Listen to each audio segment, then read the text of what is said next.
Siapa itu Nadiem Makarim? Pasti kalian tahu kan? Dia adalah seorang menteri termuda pada saat ini yang merupakan pendiri Gojek.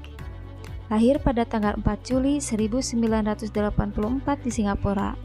Ayahnya bernama Nono Anwar Makarim dan ibunya bernama Atika Alkati. Beliau memulai pendidikan SD sampai sekolah menengah di Jakarta. Kemudian mengenyam pendidikan SMA di Singapura.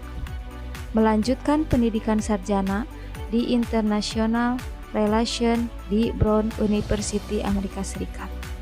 Masternya di Harvard Business School dan lulus menyandang Master of Business Administration. Walaupun pernah mengenyam pendidikan di sekolah bergengsi, beliau tak pernah lupa diri. Ia kembali lagi ke Indonesia untuk berkontribusi daripada bekerja di luar negeri. Setelah menyelesaikan pendidikannya di luar negeri, Nadiem Makarim bekerja di konsultan McKinsey & Company ternama di Jakarta. Kemudian bekerja menjadi managing editor di Zalora Indonesia.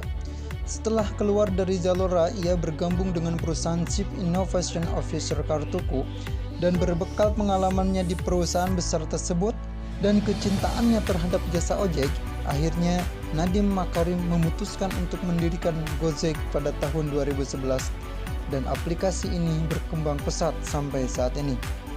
Nadiem Makarim pun mendapatkan penghargaan Asian of the Year sebagai individu paling berpengaruh di Asia. The Straits Times memberikan penghargaan kepada 7 individu yang disebut The Disruptor. Mereka dipilih karena berhasil memanfaatkan teknologi untuk membantu jutaan orang di Asia dan mengubah model bisnis tradisional menjadi bisnis model baru yang menguntungkan masyarakat. Karena menjadi sosok berpengaruh terhadap kemajuan ekonomi Indonesia, sehingga Presiden Joko Widodo pun meliriknya untuk dijadikan Menteri Pendidikan dan Kebudayaan Republik Indonesia dalam Kabinet Maju periode 2019-2024.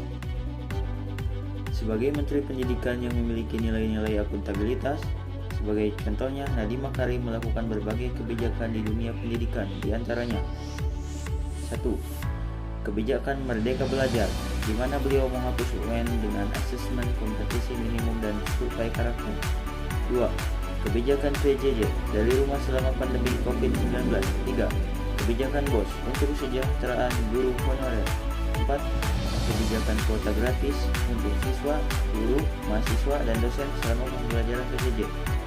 4 program tersebut kedepannya akan meningkatkan kualitas sumber daya manusia.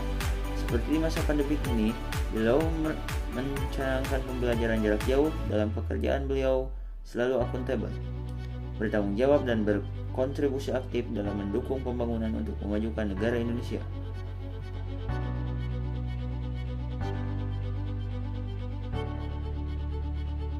Satu, cinta tanah air. Kita sebagai ASN harus bisa mengimplementasikan hasil belajar kita untuk mengabdi, memajukan, dan mencerdaskan anak bangsa.